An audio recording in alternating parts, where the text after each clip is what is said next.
Cri d'alarme et télévision, mesdames et messieurs, bonjour. De partout là vous nous suivez à travers le monde et bienvenue à suivre votre chaîne de confiance Cri d'alarme et télévision. Nous sommes mercredi 11 décembre 2024, date à laquelle le chef de l'État Félix Antoine Tshisekedi a prononcé son discours devant les deux chambres réunies en congrès dans la capitale Kinshasa. Nous allons vous proposer cet extrait qui vous est proposé par Vincent Boami, qui est celui qui assure la technique et les finances dans Cri d'alarme et télévision. Mon nom c'est Daniel Kaoukula. Voilà, suivez ces petits extraits de l'allocution du chef de l'État Félix Antoine Tshisekedi et vous allez comprendre l'essentiel de son message de ce jour. Mes très chers compatriotes, le 20 janvier 2024, lors de ma prestation de serment pour ce second mandat à la tête de la République démocratique du Congo, j'ai pris devant notre peuple 6 engagements majeurs. Ces engagements se sont traduits en programmes ambitieux, en actions concrètes et en résultats déjà perceptibles. C'est donc en toute solennité et responsabilité que je m'adresse à vous aujourd'hui afin de dresser le bilan de l'année 2024. Une année où, malgré d'importants défis, nous avons réalisé des progrès notables, accompli des avancées concrètes et démontré une détermination inébranlable à bâtir une République démocratique du Congo plus forte, plus prospère et plus équitable pour tous. Le programme d'action du gouvernement 2024-2028, adopté par cette auguste Assemblée en juin dernier, demeure notre feuille de route. Malgré les secousses de l'économie mondiale et les tensions géopolitiques, notre pays fait preuve d'une résilience exemplaire et s'adapte avec succès aux enjeux contemporains. Notre économie en pleine transformation présente des signes de solidité encourageants. Nous prévoyons cette année une croissance de 6%, un rythme nettement supérieur à la moyenne de 3,8% attendue en Afrique subsaharienne. Ce résultat, en dépit d'un léger ralentissement, témoigne de notre résilience face aux défis globaux et locaux et offre l'opportunité de consolider les bases d'une économie plus diversifiée, durable et tournée vers l'avenir. En parallèle, un accord préliminaire avec le Fonds monétaire international d'un montant d'environ 3 milliards de dollars fortifie notre position face aux enjeux économiques actuels. Je reconnais cependant que l'inflation constitue une préoccupation réelle pour nos concitoyens. Elle a dépassé au premier semestre le seuil annuel prévu de 11,3% en raison notamment de la hausse des tarifs de transport, hausse elle-même liée au rationnement des produits pétroliers ainsi que de l'augmentation du prix des denrées alimentaires et des boissons non alcoolisées. Le franc congolais a également subi une dépréciation de 4,2% par rapport au dollar américain depuis la fin décembre 2023, renchérissant les coûts des biens importés et accentuant ainsi la pression inflationniste. Néanmoins, grâce à une gestion rigoureuse de nos finances publiques et à une étroite coordination entre le gouvernement et la Banque centrale du Congo, nous avons stabilisé le taux de change. Au 27 novembre 2024, nos réserves internationales atteignaient 6,117 milliards de dollars américains, couvrant 14 semaines d'importation, renforçant ainsi notre capacité à faire face aux incertitudes économiques. Pour répondre aux besoins urgents de la population et soutenir notre croissance économique, nous avons stabilisé le cadre macroéconomique, amélioré l'environnement des affaires et mobilisé des financements à des conditions plus favorables. Ces avancées ont élargi nos marges de trésorerie et permis au Trésor public de financer des projets structurants. Elles ont également relancé, dans le cadre d'un plan d'action accéléré, le financement de projets d'investissement essentiels, notamment le programme local des 145 territoires, le PDL 145T, des infrastructures et voiries de province, ainsi que le développement urbain de Kinshasa. De plus, l'avenant au contrat minier signé avec le groupement d'entreprises chinoises a débloqué des fonds pour entreprendre d'urgence les travaux de voirie de la ville-province de Kinshasa, dont la construction des rocades, la route Mboudi, aéroport de Ndjili via Kimwenza et Ndjili Brasserie, ainsi que plusieurs routes d'intérêt national. Parmi ces dernières figurent les axes Mbujimai-Nguba via Mweneditu, Kanyama-Kasese-Kalemi via Manono et Luena, Mbujimai-Kabinda, Kindu, Bukavu, Goma, ainsi que la route d'Akula dans le Grand Équateur.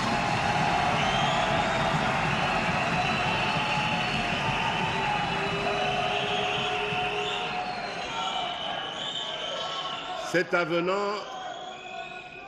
avenant qui augure la deuxième phase du programme Minerais contre infrastructure permettra de doter notre pays des infrastructures routières de près de 7000 km reliant le nord et le sud, ainsi que l'est et l'ouest du pays, en passant par la grande région du centre.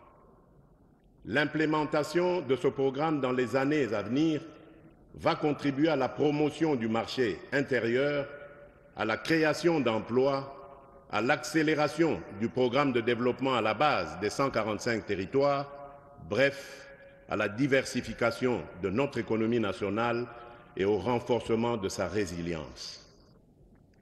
Mes très chers compatriotes, il est vrai que la question de la vie chère s'invite aujourd'hui sur la table des décideurs que nous sommes. Je tiens cependant à rassurer la population. Dès la formation du gouvernement après ma réélection, j'ai instruit la Première ministre de prendre des mesures urgentes pour protéger et renforcer le pouvoir d'achat des ménages. C'est dans cet élan que plusieurs mesures ont été prises, notamment la baisse des prix à la pompe, la stabilisation des prix des tarifs pétroliers et l'apurement des dettes des sociétés pétrolières. Concrètement, le jeudi 3 octobre 2024, dans la zone ouest, le litre d'essence est passé de 3 340 à 2 990,49 francs congolais.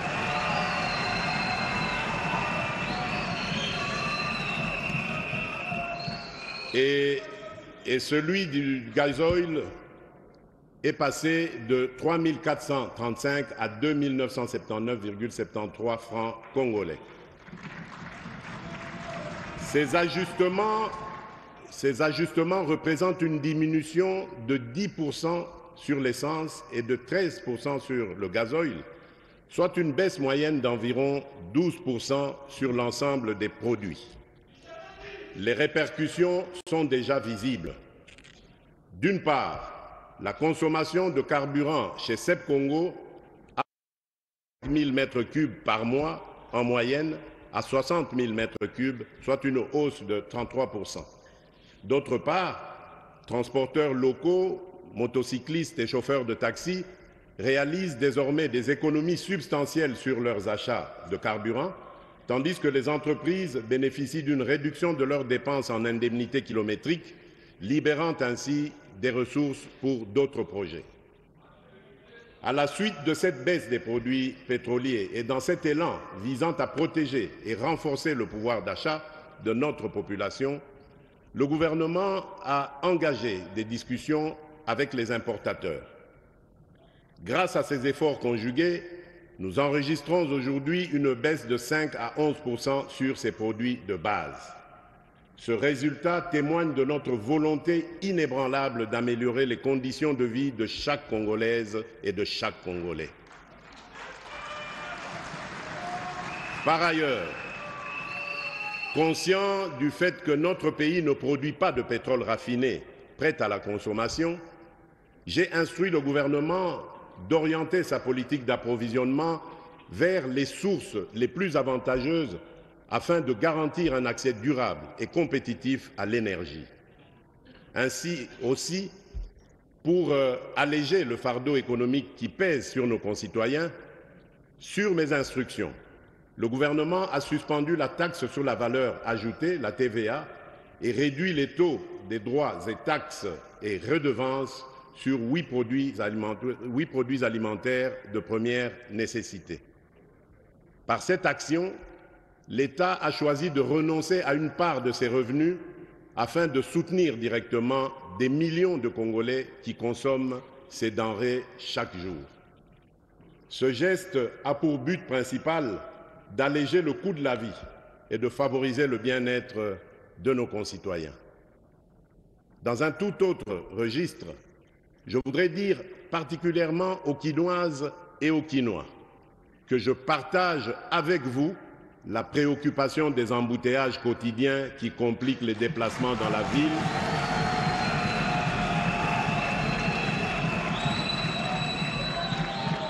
La préoccupation des embouteillages quotidiens qui compliquent les déplacements dans la ville et augmentent le coût de la vie pour nos concitoyens. Pour faire face à ces défis, le gouvernement, dans le cadre du programme d'action 2024-2028, a mis en œuvre, dès 2024, des initiatives concrètes visant à redynamiser le secteur agricole.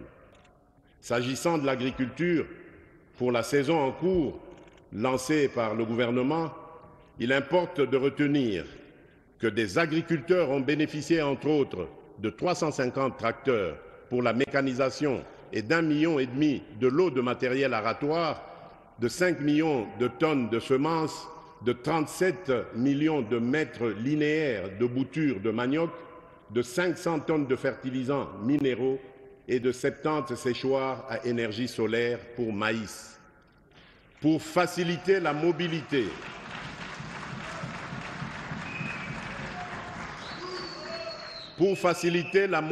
des techniciens et moniteurs agricoles, des motos et des vélos ont été remis afin d'assurer un meilleur encadrement des agriculteurs. Des facilités à titre d'exonération ont été accordées à plus de 200 entreprises pour l'importation de matières agricoles. Dans ce même élan de soutenir davantage le développement du secteur agricole, il y a lieu de noter que pour la première fois, à travers la loi de finances 2025 que je vais promulguer dans quelques jours, les crédits alloués à l'agriculture sont accrus et maintenus au-dessus de 11% du budget national, bien au-delà de l'objectif fixé dans le cadre des accords de Maputo. Cet accroissement substantiel de l'allocation des financements publics en faveur du secteur agricole témoigne de notre engagement sans faille à créer les conditions nécessaires au développement de ce secteur hautement stratégique pour notre souveraineté. Honorable Président de l'Assemblée nationale, honorable Président du Sénat, honorables députés nationaux et sénateurs, distingués invités, Mesdames et Messieurs, mes très chers compatriotes, un pays qui investit est un pays qui croit en son avenir.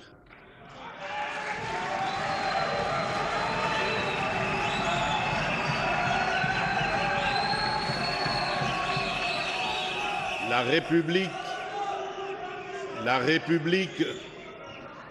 République démocratique du Congo s'inscrit pleinement dans cette dynamique. Je tiens à souligner l'importance de nos projets structurants qui, pas à pas, façonnent notre destin. Ils transforment nos ambitions en réalisations concrètes et insufflent espoir et confiance à chaque Congolaise et à chaque Congolais. Dans la zone économique spéciale de Maluku, une nouvelle usine de fabrication de carreaux et de faïence a ouvert ses portes. Saphir Ceramics DRC SA, puisque c'est d'elle qu'il s'agit, bâtit, grâce à un premier investissement de 40 millions de dollars, crée plus de 1000 emplois directs et des milliers d'emplois indirects tout en dynamisant l'économie locale. Désormais, nous produisons chaque jour 50 000 mètres carrés de carreaux de qualité à prix compétitif, mettant fin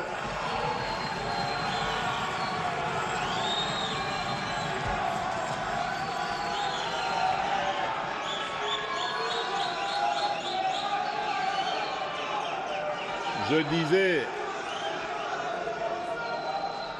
disais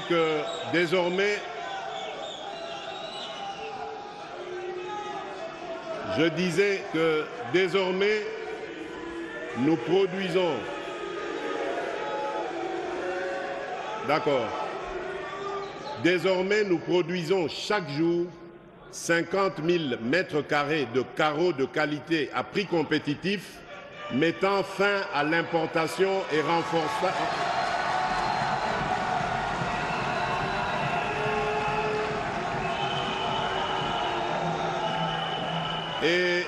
Et renforçant ainsi la fierté de consommer congolais. À proximité de là, Varom Beverages RDC SARL, franchise de Pepsi Cola, a lancé la production de boissons gazeuses avec une capacité de 1,2 million de bouteilles par jour. Un premier investissement de 66 millions de dollars, bientôt suivi d'une seconde phase de 46 millions de dollars dans les 6 prochains mois, a permis de créer 530 emplois à ce jour. Cette nouvelle unité génère non seulement des emplois et des recettes fiscales, mais nourrit également la fierté de consommer des produits made in Congo. Et que dire de la relance de la mine de zinc de Kipushi par Kiko? Fort d'un investissement de 923 millions de dollars, ce projet illustre parfaitement notre ambition du réveil du Congo comme un géant au cœur de l'Afrique. Ce ne sont là que quelques exemples de projets qui fleurissent aux 4 coins du pays. Des routes, des ponts, des écoles, des hôpitaux, sans oublier la modernisation de nos aéroports, Bangboka aujourd'hui et bientôt Kolwezi, Mbujimai, Kananga, Bunia, ainsi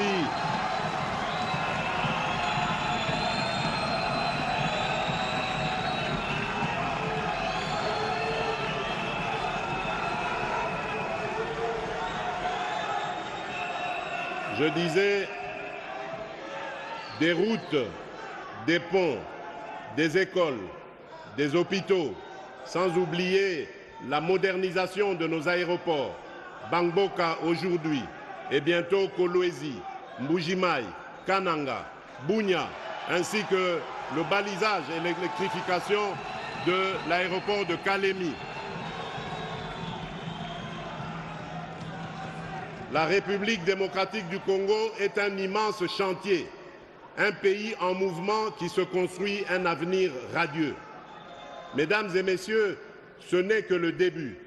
Notre belle République démocratique du Congo poursuit sa marche en avant et l'avenir nous réserve encore de nombreux succès et autant de raisons d'être fiers.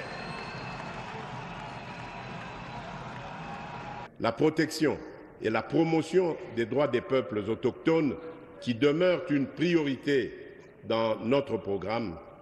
Les affaires coutumières sont un pilier de notre société et un vecteur de paix.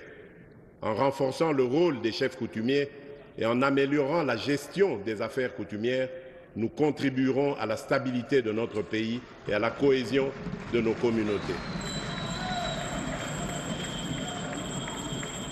Mes chers compatriotes, autant avec l'arrivée des éleveurs Mbororo dans le Haut-Ouélé en quête de pâturage qu'avec les diverses communautés ethniques dont regorge notre pays, le contrôle des terres est un problème qui a engendré des tensions entre les communautés locales exacerbées par des conflits liés aux ressources et des actes de pillage. Pour répondre à cette situation, le gouvernement a initié plusieurs actions, notamment le dialogue intercommunautaire, le renforcement de la sécurité, la mise en place de programmes d'intégration, la sensibilisation aux droits et devoirs. Ces mesures visent à apaiser les tensions et à instaurer une coexistence durable entre les communautés visiteuses et les populations locales, tout en garantissant la sécurité et l'équité pour toutes les parties concernées. Honorable Président de l'Assemblée nationale, honorable Président du Sénat, honorables députés et sénateurs, distingués invités, Mesdames et Messieurs, mes très chers compatriotes, l'un des leviers essentiels pour assurer efficacement la sécurité des personnes et de leurs biens, tout en protégeant les investissements et en favorisant la croissance économique, est la justice. Fidèle aux dispositions de notre Constitution et épaulé par nombre de nos compatriotes qui œuvrent souvent au péril de leur vie, je n'ai jamais ménagé mes efforts pour instaurer un véritable état de droit. Nous partageons l'objectif de disposer d'un appareil judiciaire solide, apte à mettre fin à l'impunité et à garantir l'égalité de tous devant la loi. Voilà, c'est terminé. Il n'y a pas de commentaires. On se retrouve dans un prochain numéro. Merci de vous abonner, de liker et de partager nos vidéos. Ça, c'est pour nous soutenir ce que fait Cri d'Alarme Télévision. Mon nom, c'est Daniel Kaoukula. Merci à Vincent Boami, Technique et Finances. On se retrouve prochainement. Au revoir.